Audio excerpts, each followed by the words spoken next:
워낙 드라마틱한 내용이라 실화이면서도 자주 작품으로 만들어지는 내용이 있습니다. 삼례나라 슈퍼 사건인데요. 당시에 3명 소년이 슈퍼에 있는 할머니를 죽인 사건입니다. 꽤 빠른 시간에 잡았죠. 이 사건은 재심까지 가서 세상에 다소 알려지게 되었습니다.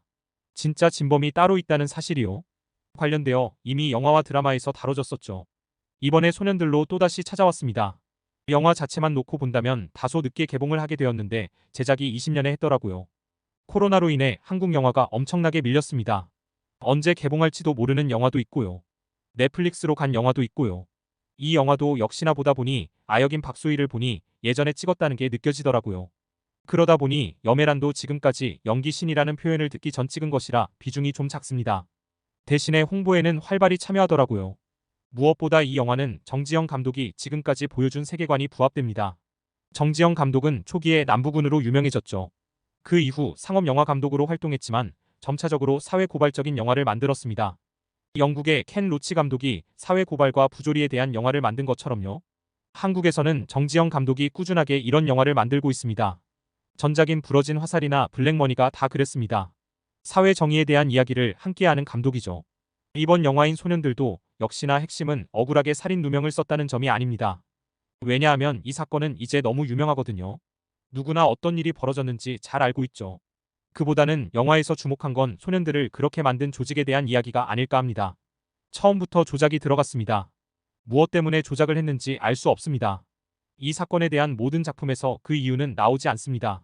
소년들에서는 사건을 빠른 시간 내에 해결하며 승진한 경찰이 나옵니다. 워낙 미궁에 빠질 수 있던 사건이라 팀 전체가 다 특진을 합니다. 처음부터 조작을 했던 것인지 여부는 확실하지 않습니다. 한 가지 확실한 건 소년들 중에 한 명이 손등이 굳은 살이 있다는 점이었습니다. 살해된 할머니 가족이 증언을 했죠. 잡았던 소년들 중 한 명이 손등에 굳은 살이 있었고요. 그 중에 또 한 명은 한글도 읽을 줄 모르는 아이였습니다. 아이들에게 가학적인 폭력과 함께 강요를 했죠. 지금은 꿈도 꿀 수 없는 환경이었습니다. 90년 말에는 여전히 가능했던 환경이었고요. 협박과 함께 억지로 자술서를 쓰게 했고요. 경찰이 직접 자술서를 썼다는 혐의도 나옵니다. 완벽하게 딱딱 맞아떨어지면서 소년들은 살인범이 됩니다.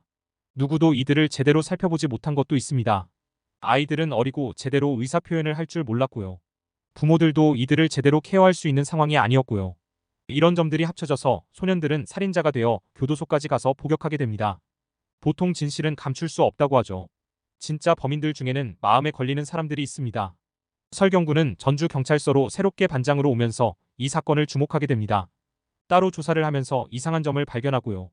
결정적으로 소년 중에 한글을 못 읽고 못 쓴다는 걸 알게 됩니다. 조사 보고서를 읽은 후 소년들과 이야기를 나누니 엉터리라는 걸 발견하고요. 여기서 중요한 건 이미 모든 사건이 끝났다는 점입니다. 소년들이 억울하다는 건 중요하지만 조직 입장에서는 중요하지 않죠. 조직이 잘못했다는 걸 고백해야 합니다. 이럴 때 조직이 잘못했다는 걸 밝히는 게 분명히 맞겠죠. 항상 대두되는 문제는 조직이 갖고 있는 치부를 드러낼 것인가, 조직을 위해서는 조용한 묻어두는 것이 더 좋은 것인가. 이런 점에 있어 대다수 다수를 위해 침묵을 선택할 때가 많습니다. 시간이 지난 후 나중에 양심 고백하는 사람이 나타나죠. 그럴 때 시끄러워지는데 주변 사람들까지도 끼어들며 더 복잡해집니다. 진실과 사실이 무엇인지 얽히면서 본질은 사라지고 가심만 남는 경우가 많습니다. 진짜 범인을 잡았지만 사건을 해결한 사람들 입장에서는 인정할 수 없습니다. 자신들이 했던 짓까지도 드러나게 된다는 점이 말이죠. 진짜 범인과 소년들이 대질신문을 하게 되는데 중요합니다. 어떤 분위기에서 했느냐가 중요한데 소년들이라는 점이 또 핵심입니다. 아직까지 어리고 물정 모르는데 폭력까지 당했던 소년들입니다. 강압적인 분위기와 자신들이 더 맞을 수도 있다는 두려움이 있습니다. 진짜 범인들은 좀 더 어른이니 돌아가는 상황을 보면서 침묵을 택합니다. 그렇게 소년들은 억울하게 교도소에서 복역합니다. 처음에는 영화가 교차 편집으로 2000년과 2016년을 보여줘서 왜 그러나 했습니다. 2000년은 결국에 소년들이 억울함을 풀지 못합니다. 2016년에 다시 재심을 하면서 소년들과 설경구가 다시 노력하게 됩니다. 경찰 조직과 검찰은 배신자로 낙인 찍습니다. 누군가의 억울함보다는 조직의 체면이 더 중요합니다. 진실이 드러나지 않아도 자신들이 갖고 있는 치부가 드러나지 않는 게 더 중요합니다. 여기서 그런 짓을 저질렀던 사람들은 끝까지 외면하고 부인하며 오히려 당당합니다. 조직이 아니었던 진짜 범인은 회개하며 자신이 벌였던 살인을 고백합니다. 진짜 범인이 고백했다면 조직이 뒤집히는 게 맞겠죠. 스스로 최면을 걸었던 것일까요?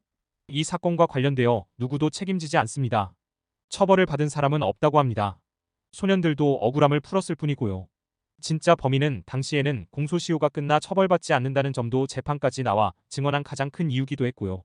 각자 자신이 어떤 상황이냐에 따라 선택과 결정이 달라집니다. 영화 소년들은 관료 조직이 갖고 있는 부조리를 말하고 있습니다. 그들은 자신들이 갖고 있는 체면과 헤게모니가 더 중요합니다. 아마 지금도요.